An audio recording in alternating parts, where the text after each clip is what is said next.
Bomb and Muslim prank ng two Comey brothers kakasuhan.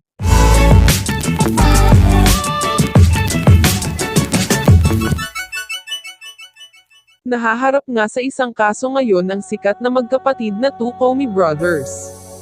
Ito ay matapos silang gumawa ng isang content tungkol sa prank na nakapang Muslim na outfit.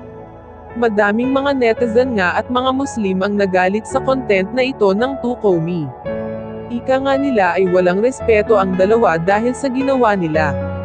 Paglabag umano ito sa batas lalo na ang prank nila ay bomba na siya namang pwedeng maging cause ng panik ng mga tao.